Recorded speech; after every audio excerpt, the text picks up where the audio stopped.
এটা 1975 সালের 15 আগস্ট। বিদেশি সংবাদ মাধ্যমগুলো বলছে পরিবেশ দেখে মনে হচ্ছে এই শহরে যেন তেমন কিছুই ঘটেনি। And this is how Dhaka looks today. The same tanks on the streets, soldiers still on guard, and yet it is almost as if nothing had happened. কিন্তু আজকের পরিস্থিতি সম্পূর্ণই ভিন্ন। শেখ মুজিবের নাম ধরে কথা বলাও যেন এখন মহা অপরাধ। কিন্তু সেদিন গোলাবারুদ ছাড়া কামান নিয়ে কর্নেল ফারুক শেখ মুজিবের গোষ্ঠী শুদ্ধ রফা দফা করে দিলেও শেখ মুজিবের এত ভালোবাসার মানুষেরা একজন এগিয়ে আসেনি। কেউ কোনো পদক্ষেপ নিল না। ওই লাশ পড়ে থাকলো 32 নম্বরে। ধরে নিলাম অবস্থা ভয়াবহ খারাপ ছিল, কিন্তু কখনো কি চিন্তা করে দেখেছেন যে দেশে সালমান শাহের মতো একজন চিত্রনায়ক মারা যাবার পর শোকে 7 জন মানুষ আত্মহত্যা করতে পারে, সেই দেশে এমন একজন মুজিব প্রেমীও কি ছিল না যিনি কিনা মুজিবের ভালোবাসায় অন্তত আত্মহত্যা করতে পারত? আসলে শেখ মুজিবের প্রতি এখনকার আলগা প্রীতি আর তখনকার পরিস্থিতি ছিল সম্পূর্ণ ভিন্ন রকম। একটি মানুষ ছিল না সাহস করে এগিয়ে আসার, একটি মানুষ ছিল না প্রতিবাদ করার। 15 আগস্ট থেকে 16 আগস্ট ওই লাশ পড়েছিল। কেন কেউ এগিয়ে আসেনি সেটাই আজকের অনুসন্ধানের মূল বিষয়। আজকে যারা শেখ হাসিনাকে দেখছেন তাদের অনেকেরই ধারণা শেখ হাসিনা খারাপ হলেও মুজিব খুবই ভালো মানুষ ছিলেন, কিন্তু বাস্তবে শেখ হাসিনা তার পিতার ডুপ্লিকেট কার্বন কপি। দুজনেই পেছনে তেল নিতে পছন্দ করতেন, কিন্তু সমালোচনা সহ্য করতেন না। এই যে নতুন সিস্টেমে যাচ্ছি আমি। হাসিনার মতো শেখ মুজিবুর দুর্নীতিবাজ, তেলবাজার, চোর বাটপার নেতাদের কাছে রেখে যোগ্যতা সম্পূর্ণ সৎ মানুষগুলোকে সরিয়ে দিয়ে নিজের বিপদ নিজেই ডেকে এনেছিলেন। মেজর ডালিম বলছি, শেখ মুজিব ও তার খুনি দুর্নীতিবাজ সরকারকে উৎখাত করা হইয়াছে। এ বিষয়ে সাংবিধানিক আইন ও রাজনীতি বাংলাদেশ প্রসঙ্গ বইয়ের 52 নম্বর পৃষ্ঠায় বলা হয়েছে, স্বাধীনতা পূর্ব মুজিব আর প্রধানমন্ত্রী হিসাবে মুজিবের মধ্যে রয়েছে আকাশ পাতাল পার্থক্য। বঙ্গবন্ধু হিসাবে মুজিব ছিলেন চমৎকার, কিন্তু প্রধানমন্ত্রী হিসাবে অত্যন্ত দুর্বল। সেই সরকার অনেক ভুল করেছে এবং সেটা আমাদের অর্থনীতিকে ভীষণভাবে আঘাত করে। বইটির 161 নম্বর পৃষ্ঠায় বলা হয়েছে, মুজিব সারা জীবন গণতন্ত্রের জন্য সংগ্রাম করেছেন, কিন্তু ক্ষমতায় যাবার পর তিনি গণতন্ত্রকে প্রাতিষ্ঠানিক রূপ দিতে চাননি। এভাবে স্বাধীনতা পূর্ব বঙ্গবন্ধু আর স্বাধীনতা পরবর্তী স্বৈরাচার মুজিবের মাঝে বিস্তর ফারাক দেখা যায়। The Awami League cadres were armed and the opposition political movement were harassed. Sheikh Mujib প্রসঙ্গে সেক্টর কমান্ডার মেজর জলিল তার অরক্ষিত স্বাধীনতায় পরাধীনতা বইয়ের 35 নম্বর পৃষ্ঠায় লিখেছেন, মুক্তিযুদ্ধের জনক হিসেবে পরিচিত মুজিব মুক্তিযুদ্ধের চেতনায় পুরোপুরি বিশ্বাসী ছিলেন না বলেই মুক্তিযুদ্ধের পর তার মধ্যে পরিলক্ষিত হয় মারাত্মক দ্বন্দ্ব আর অস্থিরতা, যে কারণে তিনি কখনো রাষ্ট্রপতি আবার কখনো প্রধানমন্ত্রী হয়েছেন। মুক্তিযুদ্ধ শেষ হবার পর দেশে ফিরেই শেখ মুজিবের মাথায় কিভাবে ক্ষমতাকে কুক্ষিগত করা যায় সেই চিন্তায় ঘুরপাক খাচ্ছিল, যে কারণে মুজিবনগর সরকারের সিদ্ধান্ত অনুযায়ী শেখ মুজিব রাষ্ট্রপতি। তবে তার অনুপস্থিতিতে সৈয়দ নজরুল ইসলামকে সরিয়ে তার রাষ্ট্রপতি হবার কথা, কিন্তু শেখ মুজিব রাষ্ট্রপতি না হয়ে প্রধানমন্ত্রী হতে চাইলেন, কারণ প্রধানমন্ত্রীর ক্ষমতা রাষ্ট্রপতির চাইতেও বেশি। 10 জানুয়ারি ভারত থেকে ফিরে ঢাকা বিমানবন্দর থেকে ট্রাকে করে রেসকোর্স ময়দানে যাওয়ার পথেই মুজিবুর রহমান তাজউদ্দিনের কানে কানে বললেন, তাজউদ্দিন, আমি কিন্তু প্রধানমন্ত্রী হব। যে তথ্যটি তাজউদ্দিন আহমেদের মেয়ে শারমিন আহমেদ তার লেখা তাজউদ্দিন আহমেদ নেতা ও পিতা বইতে উল্লেখ করেছেন। যেই কথা সেই কাজ। মুজিবনগর সরকারের অস্থায়ী সংবিধান বাতিল করে 11 তারিখে নতুন সংবিধান আদেশ জারির পর 12 তারিখে তাজউদ্দিনকে সরিয়ে প্রধানমন্ত্রীর চেয়ারে বসেন শেখ মুজিব। তার ঠিক 10 দিন পর 22 জানুয়ারি রাষ্ট্রপতির পদ থেকে সৈয়দ নজরুল ইসলামকে সরিয়ে মুজিবের পছন্দের মানুষ বিচারপতি আবু সাইদ চৌধুরী ও পরে মোহাম্মদ উল্লাহকে রাষ্ট্রপতির পদে বসান। তবে দুজন রাষ্ট্রপতির সাথে মুজিব চাকরের মতো আচরণ করতেন। সাংবিধানিক আইন ও রাজনীতি বাংলাদেশ প্রসঙ্গ বইয়ের 47 নম্বর পৃষ্ঠায় বলা হয়েছে, 72 থেকে 75 শেখ মুজিব প্রধানমন্ত্রী থাকাকালীন দুজন রাষ্ট্রপতির একজনকেও তিনি পাত্তা দিতেন না। মুজিবের অগণতান্ত্রিক ও অসাংবিধানিক কাজের বিরুদ্ধে কথা বলার সাহস ছিল না তাদের। একই পৃষ্ঠায় বলা হয়েছে, মুজিব আর ক্যাবিনেট সদস্যদের সম্পর্ক ছিল প্রভু আর ভিত্তের মতো। ক্ষমতা পেয়ে বদলে যাওয়া মুজিবের একনায়কতন্ত্রের বিরুদ্ধে যে যখন প্রতিবাদ করেছে তাকেই তিনি তখন শায়েস্তা করেছেন। স্বাধীনতার দলিলপত্রের প্রথম খণ্ডে শেখ মুজিবের মাস্তানির এক ভয়ঙ্কর বর্ণনা তুলে ধরা হয়েছে, যেখানে বলা হয়েছে 1972 সালের 11 এপ্রিল কে ওবায়দুর রহমান সংসদে বলেন, এ পরিষদ যদি সার্বভৌম না হয় তাহলে মন্ত্রিসভার ক্ষমতার উৎস কোথায়? মাননীয় স্পিকার, আমার দাবি অবিলম্বে এই গণপরিষদকে স্বাধীন বাংলাদেশের পার্লামেন্ট হিসেবে ঘোষণা করা হোক। এ কথা বলার সময় তাকে বারবার থামিয়ে দিচ্ছিলেন মুজিবের তেলবাজ স্পিকার আব্দুল মালেক উকিল। স্পিকার কোনোভাবেই কে ওবায়দুরকে থামাতে না পারলে শেখ মুজিব স্পিকারকে বলেন, মেম্বারদের একটা বিষয়ে হুঁশিয়ার করতে চাই, স্পিকার যখন কথা বলেন তখন আর কারো কোনো কথা বলার অধিকার নাই, বললে তাকে পরিষদ থেকে বের করে দিতে পারেন। অথচ সংসদের ভেতরে স্পিকারকে প্রধানমন্ত্রীর এ ধরনের আদেশ নির্দেশ সম্পূর্ণভাবে বেআইনি। শেখ মুজিবের স্বৈরতন্ত্রের বিরুদ্ধে আরো অনেকেই কথা বলা শুরু করলে বিক্ষুব্ধ গণপরিষদ সদস্যদের শায়েস্তা করবার জন্য শেখ মুজিব ভয়ঙ্কর এক অদ্ভুত আইন তৈরি করেন, যার নাম গণপরিষদ সদস্য পদ বাতিল আদেশ। জনগণের দ্বারা নির্বাচিত প্রতিনিধিদের বিরুদ্ধে এ ধরনের আইন আজও পর্যন্ত পৃথিবীতে বিরল। এই আইনের মাধ্যমে শেখ মুজিব যখন যাকে ইচ্ছে হয়েছে গণপরিষদ সদস্যের পদ থেকে বহিষ্কার করেছেন। আইনটি পাশের মাত্র 3 মাসের মধ্যে 46 জন এমপিকে বরখাস্ত করেন একনায়ক মুজিব। একের পর এক শেখ মুজিবের স্বৈরতান্ত্রিক আইন পাশের বিরুদ্ধে তৎকালীন তরুণ parliament member barrister Amirul Islam Sheikh মুজিবকে বলেন, আপনি একা এ ধরনের আইন তৈরি করতে পারেন না। কোনো আইন তৈরি করতে হলে অবশ্যই আইন পরিষদের অনুমতি নিতে হবে। এতে ক্ষিপ্ত হয়ে মুজিব আমিরুল ইসলামকে বলেন, তুমি একজন অদক্ষ যুবক, তুমি দেশ পরিচালনার কি জ্ঞান রাখো? একই পৃষ্ঠায় বলা হয়েছে, মুজিব জরুরি অবস্থার ভয় দেখিয়ে বলেন, আমি চাইলে 3 বছরের জন্য কোনো কথা হবে না, কোনো সমালোচনা সহ্য করা হবে না, কোনো গণতন্ত্র চলবে না। যে কারণে বইটির 161 নম্বর পৃষ্ঠায় শেখ মুজিবকে মাতাল মদখোর ড্রাইভারের সাথে তুলনা করা হয়েছে। বিখ্যাত ইতিহাসবিদ ব্যারিস্টার আব্দুল হালিম তার বইতে লিখেছেন, মুজিব ছিল প্রাতিষ্ঠানিক শিক্ষাহীন নেতা, গণতন্ত্রে অশিক্ষিত মূর্খ নেতা হল মাতাল ড্রাইভারের মতো। শেখ মুজিবের করুণ পরিণতির জন্য যে আইনটি নিয়ামক হিসাবে ভূমিকা পালন করেছে তা হল রক্ষী বাহিনী act.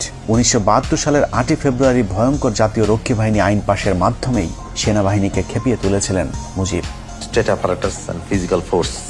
So Rakhi Bahini was launched. The Awami League cadres were armed, and the opposition political movement were harassed. সেনাবাহিনী যেন তাকে কখনো ক্ষমতা থেকে সরাতে না পারে, সেজন্যই মূলত তিনি সেনাবাহিনীর আদলে এই বাহিনী গড়ে তোলেন, যা পৃথিবীর ইতিহাসে আজ পর্যন্ত কোনো রাষ্ট্রপ্রধান করেননি। এ প্রসঙ্গে শেখ মুজিবের রাজনৈতিক সহচর মিজানুর রহমান চৌধুরী লিখেছেন, রক্ষী বাহিনীর তত্ত্বাবধানের দায়িত্ব ছিল শেখ মুজিবের রাজনৈতিক সচিব তোফায়েলের উপর, যে কারণে রক্ষী বাহিনীর পোশাক সহ যে কোনো সুযোগ সুবিধা খুব দ্রুত শেখ মুজিবের কাছ থেকে অনুমোদন করানো যেত। কিন্তু সেনাবাহিনীর ক্ষেত্রে তা ছিল সীমিত।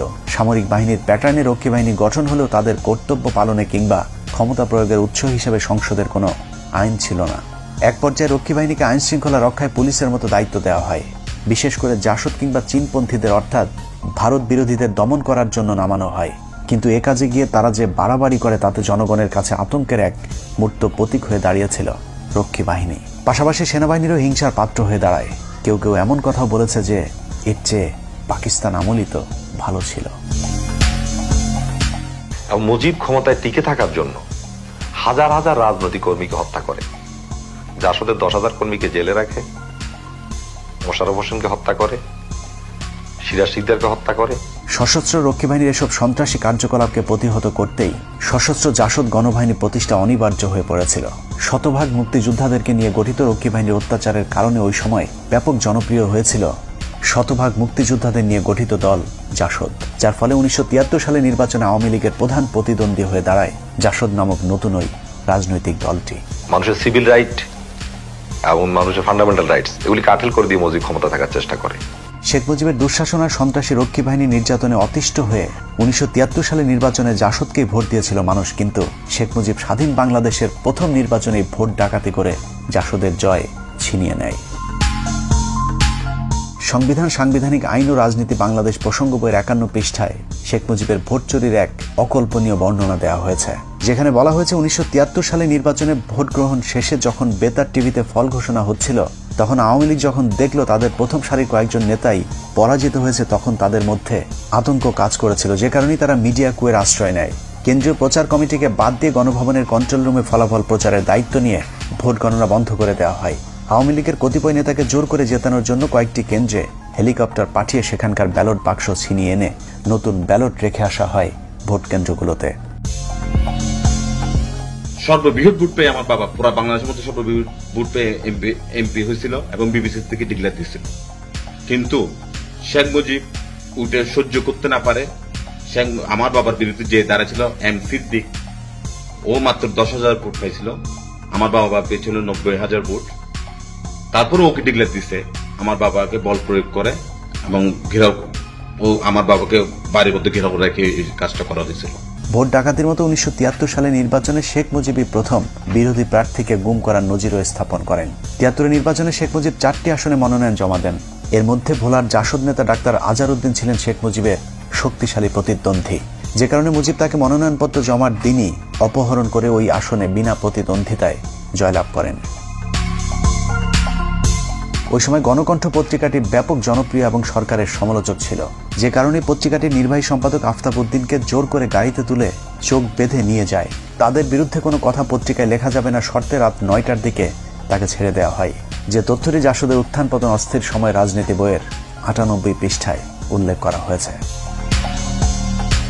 জাতীয় নির্বাচনের মতো সব নির্বাচনী ভোট চুরিতে জড়িত ছিল মুজিব ও তার পরিবার।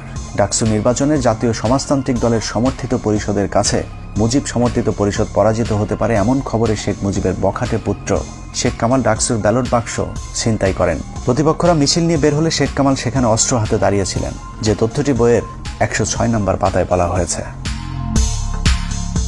শেখ কামাল যে রাতে ব্যাংক ডাকাতি করতে গিয়ে গুলিবিদ্ধ হয়েছিল সেদিনও শেখ মুজিব বলেছিলেন শেখ কামালকে তিনি হাসপাতালে দেখতে যাবেন না, কিন্তু ওই সময়ের পুলিশের আইজিপি তার এক ডায়েরিতে উল্লেখ করেছেন 2 দিন পর শেখ মুজিব তাকে ঠিকই হাসপাতালে দেখতে গিয়েছিলেন। যদিও শেখ হাসিনা ইদানিং ব্যাংক ডাকাতির ঘটনাটিকে ষড়যন্ত্র বলে দাবি করে থাকেন। কামালকে তো ব্যাংক ডাকাতি মানালো, যে মিথ্যা অপপ্রচার কিভাবে দিয়েছিল। শেখ কামালের এসব সন্ত্রাসী কার্যকলাপকে মুজিব কতটা প্রশ্রয় দিতেন তার বর্ণনা দেওয়া হয়েছে বইটির 106 নম্বর পাতায়। বলা হয়েছে ঢাকা বিশ্ববিদ্যালয়ের ইতিহাসে এটি ছিল কলঙ্কজনক একটি দিন।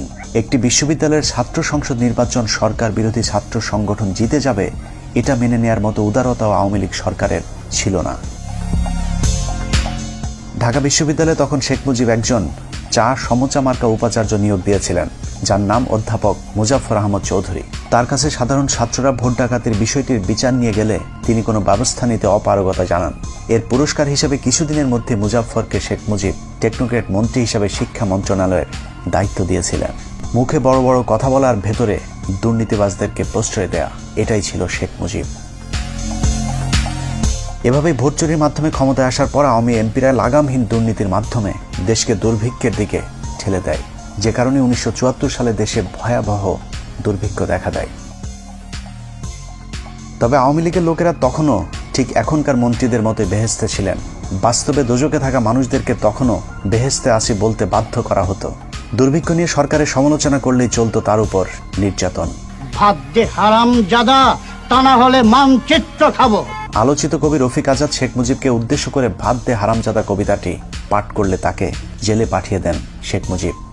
ইংল্যান্ডের লোক কষ্টে আছে, অন্যান্য দেশের তুলনা করলে আমরা পাকিস্তানের 37%, আমরা তো সুখে আছি, বেহেশতে আছি বলতে হবে। বর্তমানের হাসিনা সরকারের মতোই মুজিব সরকার দেশের দুর্ভিক্ষ নিয়ে মশকরা করতেন। বিদেশি একজন সাংবাদিক মুজিবকে প্রশ্ন করেছিলেন মানুষ খাবার পাচ্ছেন না। জবাবে মুজিব বলেন এই সবই গুজব, আমরা ফ্রিতে মানুষকে খাবার দিচ্ছি বলেই মাত্র 27,000 মানুষ মারা গিয়েছে, তা না হলে কয়েক মিলিয়ন মানুষ মারা যেতে পারত। It seems that many people, perhaps tens of thousands of people, are simply not getting food in this country. It's not correct. Then 27,000 people could not even die. 27,000 মানুষ মারা যাওয়াকে শেখ মুজিব কিছুই মনে করেননি, যে কারণে 1974 সালের দুর্ভিক্ষের পর সারা দেশের মানুষ মুজিব সরকারের বিরুদ্ধে ক্ষোভে ফুঁসে উঠেছিল। শেখ মুজিব তখন বুঝতে পেরেছিলেন দেশে গণতন্ত্র থাকলে বেশি দিন আর ক্ষমতায় থাকা যাবে না, যে কারণে তিনি বলেছিলেন আমাদের যে অবস্থা, আগামী নির্বাচনে আমরা 25-30টির বেশি আসন পাব না, তখন স্বাধীনতা বিরোধীরা আমাদেরকে কচু কাটা করবে। এই উপলব্ধি থেকে শেখ মুজিব জোর করে ক্ষমতায় থাকতে বাকশাল গঠনের পরিকল্পনা হাতে নেন। আজীবন ক্ষমতায় থাকার এরকম অগণতান্ত্রিক পরিকল্পনার সাথে আওয়ামী লীগ নেতারাও এক হতে পারেননি, কিন্তু যারাই বাকশালের বিরোধিতা করেছিল তাদের অবস্থা কতটা দুর্বিষহ হয়েছিল তা ওই সময়ের বিভিন্ন রাজনীতিবিদদের বক্তব্যে উঠে এসেছে। Mujib Sahab went for Bakshal, which means one leader, one party, one country. Mizanur Rahman Chowdhury তার রাজনীতির 3 কাল বইতে লিখেছেন 1975 সালের 21 জানুয়ারি সংসদীয় দলের শেষ বৈঠকে শেখ মুজিব বাকশালের পক্ষে কে কে আছে তা জানতে চেয়ে সবাইকে হাত তুলতে বলেন। বেশিরভাগ ভয়ে হাত তুলল মিজানুর রহমান চৌধুরী হাত না তুলে বক্তব্য দেওয়ার জন্য উঠে দাঁড়ালে শেখ মুজিব তাকে উচ্চ স্বরে ধমক দিয়ে বলেন তুই বস, তুই বস। মিজানুর রহমান বসে পড়ার পর তাকে হাত তুলতে বললেও তিনি মুজিবের কথা শুনেননি। এরপর সংসদ থেকে বেরিয়ে বাসায় গিয়ে জানতে পারেন শেখ মুজিব স্বরাষ্ট্রমন্ত্রী মনসুর আহমেদকে নির্দেশ দিয়েছেন মিজানুর রহমানকে কিছুদিন জেলে আটকে রেখে তার মাথা ঠান্ডা করবার জন্য।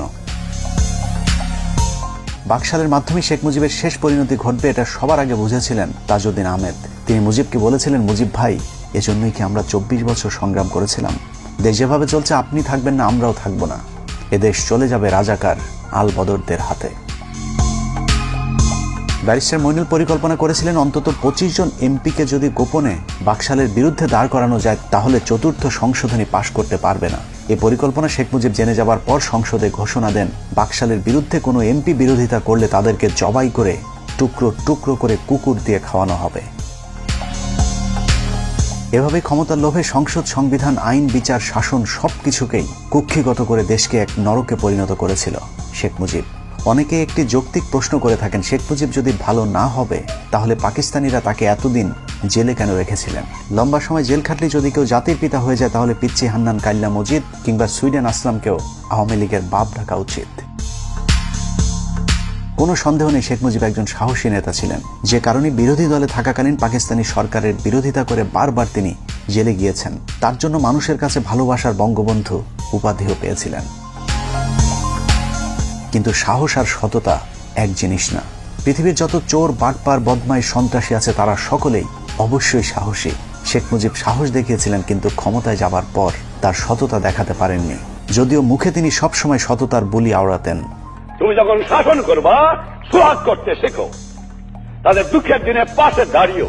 প্রতিটা রাজনীতিবিদ এরকম মধুর মধুর কথা বলেন। অপ্রিয় হলেও সত্য, এদেশে রাজনীতি মানেই নেতাদের লাভজনক ব্যবসা। প্রতিটা রাজনীতিবিদ বিরোধী দলে থাকাকালীন জনগণের অধিকারের কথা বলে, আবার ক্ষমতায় গেলে চুরি করে, ঠিক যেমনটা বিএনপির অনেক নেতা করে দলকে ডুবিয়েছে। এখনো বিএনপির অনেকেই অপেক্ষায় আছেন দল ক্ষমতায় এলে আবারও আল্লাহর নাম নিয়ে চুরি শুরু হবে, কিন্তু এখন তারাই আবার আওয়ামী লীগের চুরির বিরুদ্ধে কথা বলে। এটার নামে রাজনীতি, সাহিত্যের ভাষায় যাকে বলা হয় সুযোগ না পেয়ে ভদ্র। শেখ মুজিবও যতদিন ক্ষমতা না পেয়েছেন ততদিন সৎ ছিলেন, মানুষের অধিকার নিয়ে কথা বলতেন, কিন্তু ক্ষমতা পেয়েই হয়ে যান বেয়াদব, দুর্নীতিবাজ, স্বৈরশাসক। কাউকে সম্মান করতেন না মুজিব, তার চেয়ে বয়সে বড় মানুষদেরকেও তিনি তুই করে ডাকতেন। ক্ষমতা তাকে এতটা অহংকারী করে তুলেছিল যে বিদেশি গণমাধ্যমের সামনেই কলকিতে সুখ টান দিতেন। এভাবেই প্রধানমন্ত্রীর পদটিকে তিনি কলঙ্কিত করেছিলেন।